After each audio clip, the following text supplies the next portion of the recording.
It's the end of the day and I'm looking a little busted, but it's okay. Sometimes you guys ask for a hair tutorial and it's literally me just like smoothing out the top of my hair, tucking it behind my ear, and that's it. Like, I don't know why you guys want a hair tutorial so bad. But anyway, today I'm going to continue on part 2 with my brush collection. I have my eye brushes to share with you guys, and I actually forgot to mention some of the smaller face brushes, but then those kind of, you know, work as a multitask brush for your eyes as well, so I'm going to show them here. And so I'm going to just start off picking it out of my cup again, and the first brush that I have is actually my favorite brush. This is my Sigma Tapered Blending E40. This is my favorite blending brush of all time. I used to think that it was my Sigma E35, but in fact, I think I can't live without this. This has lasted me for about, I want to say 5 years now, and I'm so glad my cousin gifted this to me on Christmas just because it is a really big fluffy blending brush and it just grabs the color evenly and disperses it on your eye evenly, and I use this in every single tutorial on my channel, and so I'm really excited about this. The next brush that I have is my Sigma E70, and this is the brush that you see me use a lot when I do my reviews, when I am swatching the color on my arm. And I actually don't really use this brush that much on my eyes. If anything, it's usually to blend out my lower lash line. It works out really great in that aspect. I don't really use it as an eyeshadow brush that often, but it still works.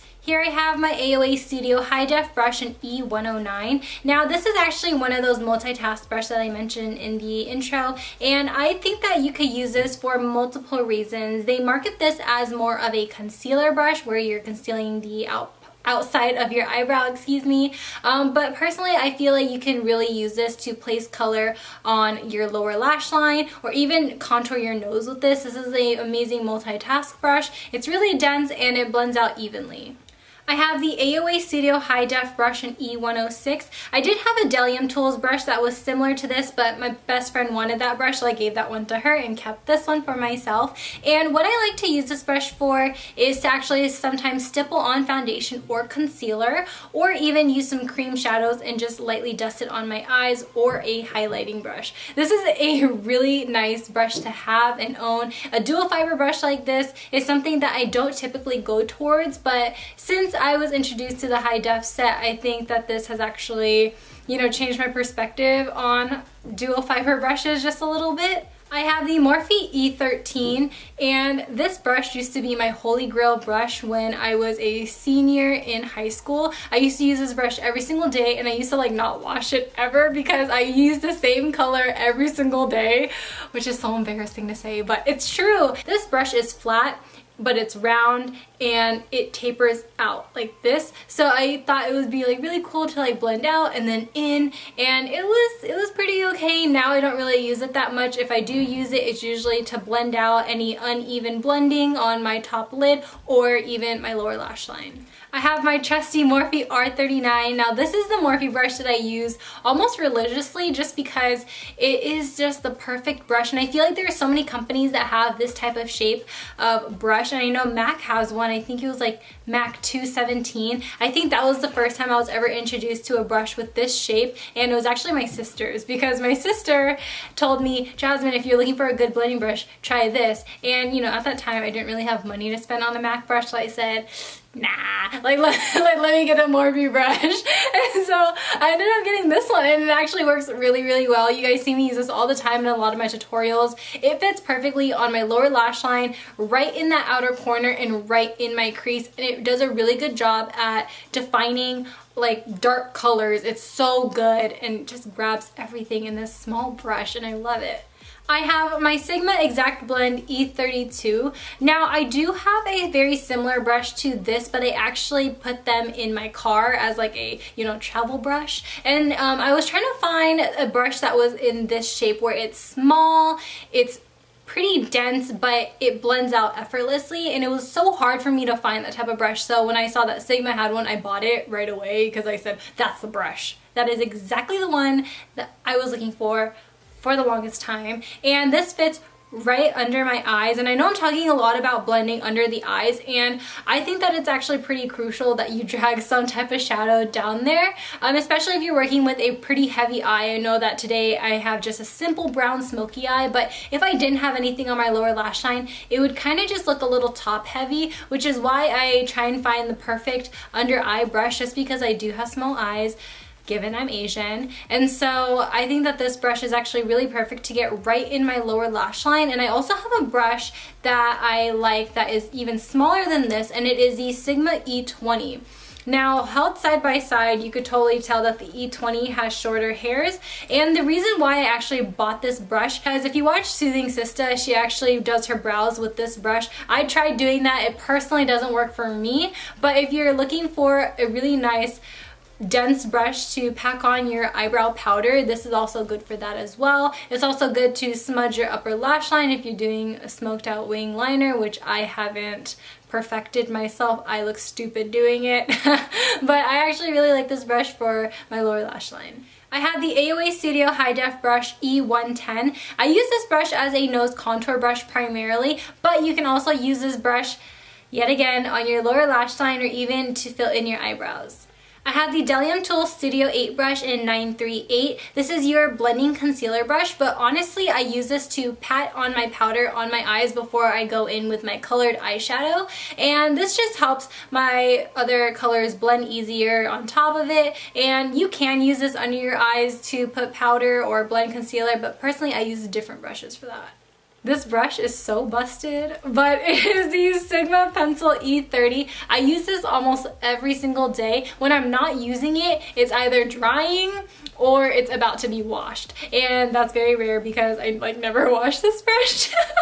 Because I use it all the time. But I love it for my inner corner and brow bone highlight, as well as my nose highlight, because I have a pretty wide nose right here. I know some of y'all are gonna be like, your nose isn't wide, but compared just to the rest of my nose right here, it's pretty wide. And so I like to get a really nice pinpoint highlight right at the tip of my nose, and I feel like this brush does it all.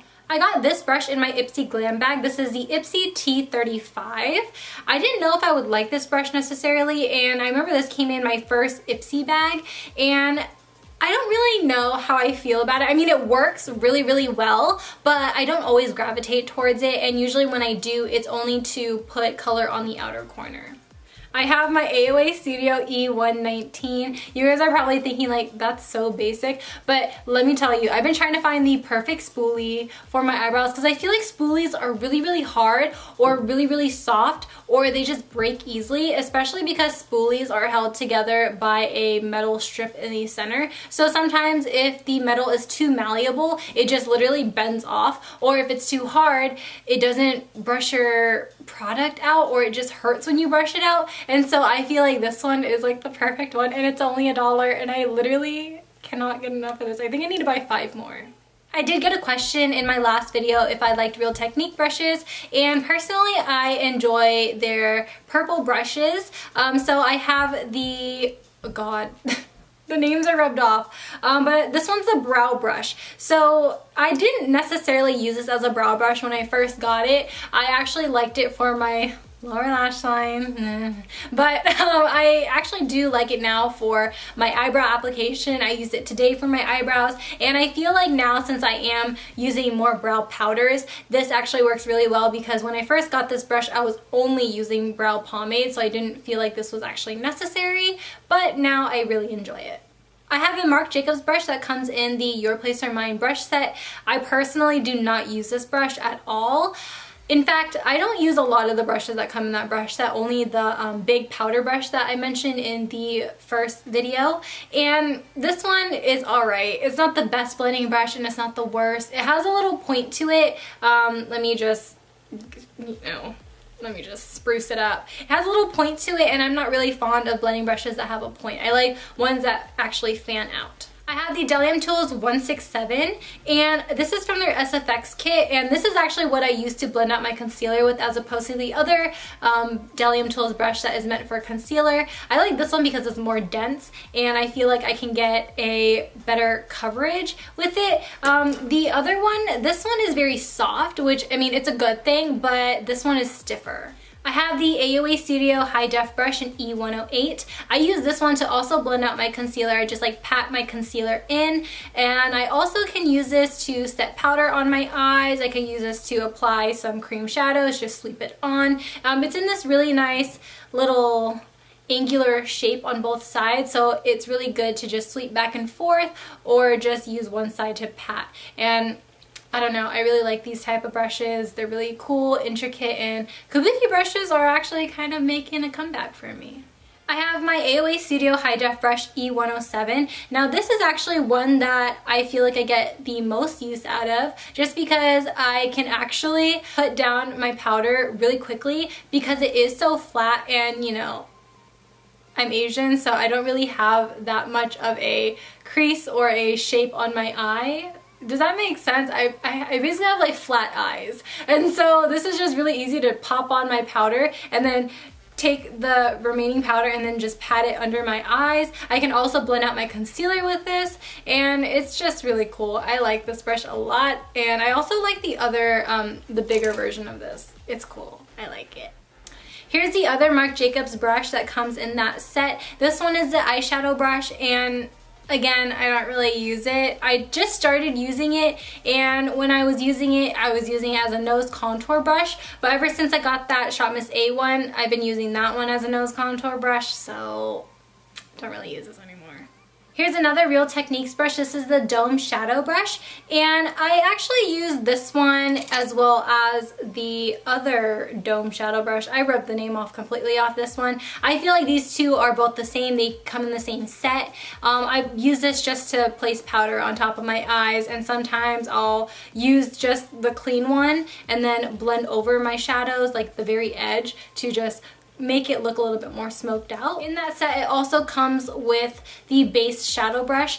I don't really use this anymore. I did used to use it as a nose contour brush, but then again, I just got that Shop Miss A1, and that one has been my go-to nose contour brush.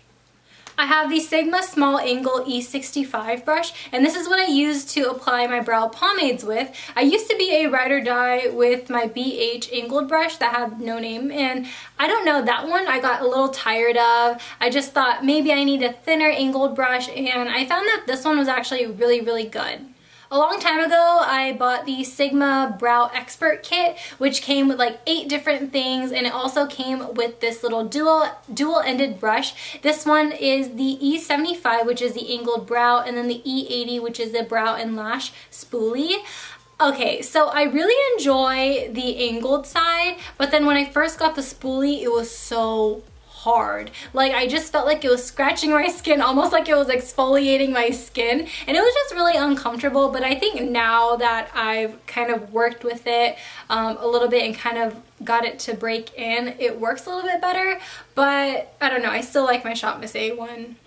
I have the Bdellium Tools Studio E119 718 brush. This is their tiny pencil, and I think that this is the brush that I've been looking for a very long time, just because since I have small eyes, I don't really have a lot of surface area on the bottom to really make my eyes pop and stand out. So I use this brush to concentrate a lot of the darker colors so I could drag it onto my lower lash line, and it works really, really well because it adds the right amount of dimension without making me look like I have a bunch of like muddy eyeshadow on my eyes. It just makes it a lot more precise.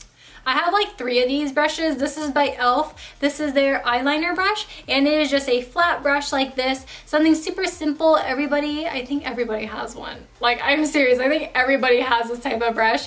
And a lot of people I see use it for concealer when they're concealing their eyebrows. Personally, I use this to set my eyeliner in place in my waterline. That's what I like it for, and that's what I continue to use it for. I have 2 no-name BH Cosmetic brushes. These are the only BH brushes that I use on a daily basis. They're just concealer brushes that I use to outline my eyebrows with. Nothing too special. Like, every brand has a concealer brush, you know? I have the Bdellium Tools 116 brush. This came in their SFX kit. Personally, I don't think I use this as much as I should.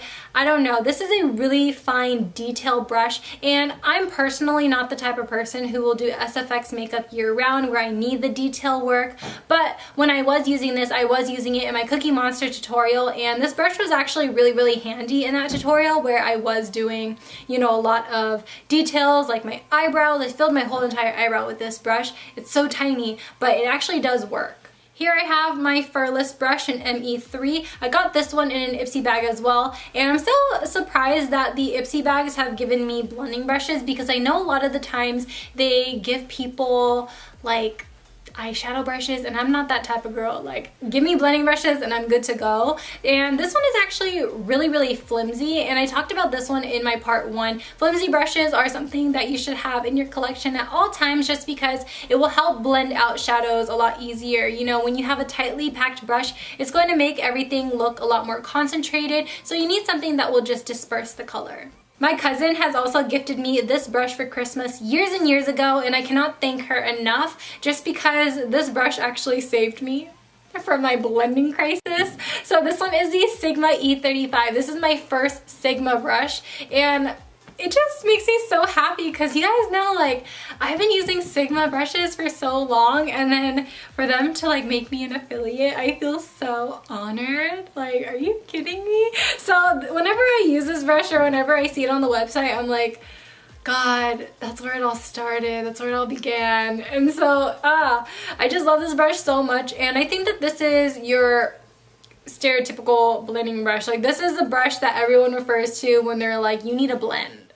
I have the Bdellium Tools 761 Tight Liner Brush, and I actually really enjoy this brush. Now, I do have only one gel liner that I use, and I haven't used it that much, but when I do, I always use this brush because this brush actually inspired me to do more gel liner, and that's surprising because I'm a ride or die liquid liner girl. I always stick with my pens just because they're so easy, but with this brush, I feel like everything is so short and tightly packed that it makes the eyeliner just glide on without anything like accidentally going somewhere else. You know, it all stays in place, and it's actually a really good brush. I have my Sigma E55. This is your stereotypical eyeshadow brush. Every brand has one, and I don't know if I recommend this one specifically, but I have noticed that this one is the most dense that I have ever tried. But if I'm talking about e.l.f. or if I'm talking about anyone from the drugstore, I feel like this one is the best quality. Next, I have the Sigma E60. This is a large shader brush. Now, for a very long time, I actually never got use out of this brush just because I thought it was a really large eyeshadow brush, and I was like, I don't think I need it. I think I'm gonna give it to somebody else. But then I actually started experimenting with a lot of my brushes and trying to get more uses out of, you know, the brushes, and so I actually really like this when I apply foundation and I'm running out of it in a container. So for example, there was one tutorial where I actually ran out of my Maybelline foundation, and I used this brush to literally scoop out the foundation, and actually that's what I use this for, scraping out foundation out of my bottles. It happens, okay? We're all human. We need something like this in our lives, and it's really good to just paint everything on. God, this brush, you guys are literally gonna be like, Jasmine, what the hell is that? It ain't no toothbrush. That's what I'm telling you. It is not a toothbrush, okay? This is by Bdellium Tools. This is their 110 brush, and I use this in my Cookie Monster tutorial. I dipped this into my liquid lipstick, and I actually ran my fingers through like this, and it kind of gives you a splatter effect. So it's really easy to do faux freckles if you're into that trend. It's also really easy to layer edges, you know, just spray some hairspray and just gel it down, you know, all that good stuff. The last brush is the last piece to that Marc Jacobs brush set, and this is actually, I want to say, a really bad brush, even though it's an angled brush. I cannot do my eyeliner with this with gel liner. I can't fill in my eyebrows with this. I have no idea how to work with this brush. It's too hard. Like, it's really hard. It feels like cardboard. Like, it's unmanageable, it's unworkable, and I guess that kind of concludes this video, you guys. I hope you guys really enjoy my brush collection part 2. I will be linking part 1 somewhere in the video and in the description box. You guys have been requesting for me to show you guys my eyeshadow palettes, and trust me, that's coming up very soon. I just want to kind of have a little schedule where I kind of take a break from my collection videos and then do my makeup tutorials. Instead of just having all my makeup collection videos all in one row, I just decided to make this one into 2 parts just because, you know, I do have a lot of brushes. And so that kind of completes the video. I hope you guys really enjoy, and I'll see you guys later. Bye. Peace out, Girl Scouts.